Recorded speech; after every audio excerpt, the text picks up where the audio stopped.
Today I want to talk about the Ouya. The Ouya? Yeah. Anyway, so you probably don't know about this because I only just found out about it. And compared to me, you're pretty slow. Stupid joke. So according to Wikipedia, the Ouya is an 8th generation console, which so far only includes the Wii U, following the 7th generation, which had the Wii, PS3, and Xbox 360. The Ouya is to run an OS based on Android 4.2, like the Nexus 7. Although thinking about it, Android's kernel is based off the Linux 2.6 kernel, and Linux is a Unix-like OS, which leads us to Unix, made in 1969 and written in C. So, the Ouya runs Unix? Well, that's for you to decide. Anyway, the first place I saw this was on the Ouya's Wikipedia page. I was reading the specs and it says it's got a NVIDIA Tegra 3. My Nexus got that. Quad-core ARM Cortex A9. My Nexus got that. 1GB RAM. My Nexus got that.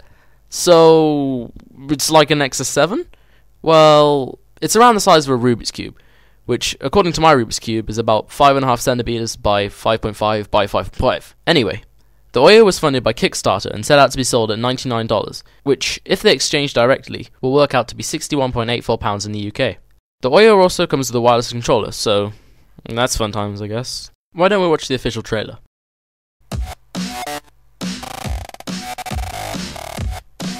I love video games, but more and more people are moving away from the television. There's a lot of focus today on the mobile and... Look at that mouth, it moves weirdly. I am going to kind of analyze this a little bit, you know. Web platform. It's easier to develop games for those platforms than the television. It costs a lot of money, you have to work with established players in the space, and I've been trying to figure out how do we get them back to it.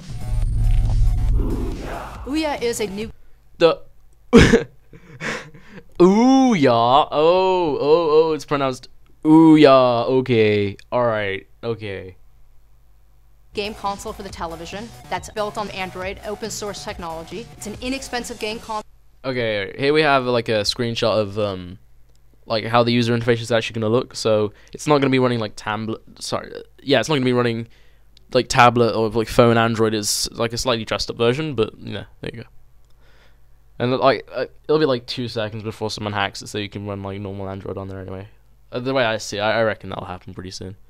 So for gamers, all the games are free to try. Anybody that wants to develop a game for a television, we allow them the ability to do this. I've been a part of the game industry for a really long time. In the early days of gaming, you could take your Apple IIe, write your own programming, and take your game to market. The console business as it is today is completely closed to the independent developer. The process overhead for console development is really just too much for us. There's a lot of hurdles for developers to get games onto the television.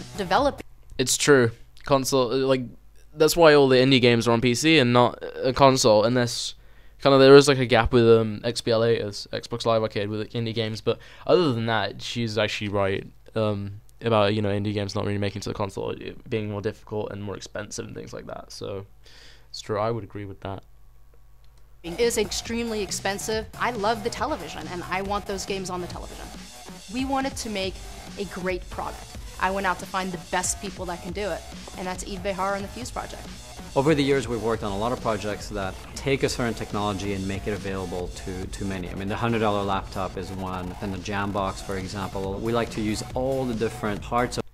The first time I saw this was quite funny, because the guy is actually making the controller like MDF, and he sends it down and stuff, and it's just like, oh, it could be me and TT, just making a Ouya controller, you know.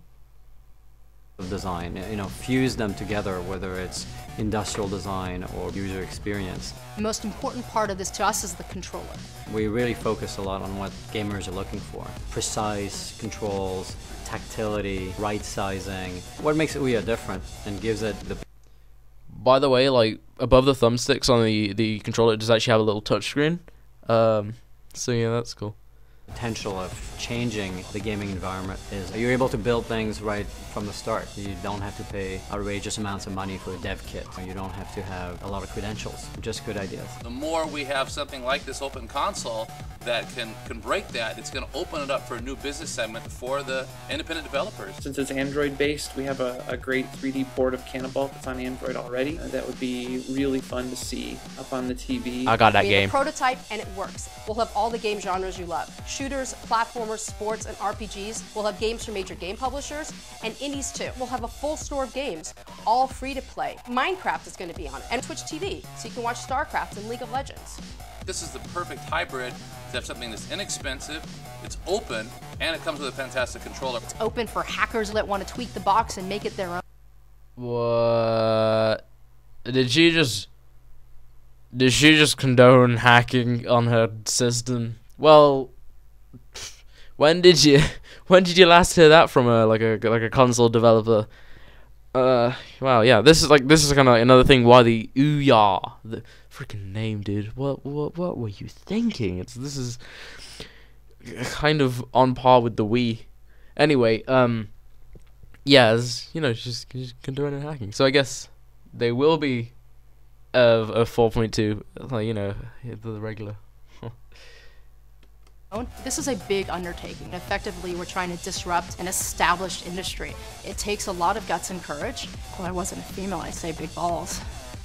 We've raised money from friends and family, but it takes more. Kickstarter is a phenomenal place where early ideas can get supported by those people that are going to want to use it. And this product will not happen without their support. And when we raise this money, it means that we have arrived, that there is a need for an open game console, and that there is support from gamers and developers alike. And you're the signal to the world that this is wanted. Yeah, she makes a good point. I guess that is, by the way, that's the boot sequence or something. I don't know. But yeah, that was the Kickstart video. And basically a trailer to the console itself. So yeah, pretty cool. So yeah, if it sells, it'll certainly kind of challenge the current console market of the big three, Sony, Nintendo, Microsoft. Yeah, no, it looks pretty great right now. When was the last time you saw a console with an introductory price of £61 as well? That's, yeah, so you might not have 60 £60 to hand, but like it's not too hard to afford that, is it? But yeah, that was their Kickstarter video, so I think they've got the money and shit, so they're gonna do it. And you can pre-order it now actually off the Ouya website. So yeah, maybe they'll end up changing up the game soon. Yeah. And that's all on the Ouya.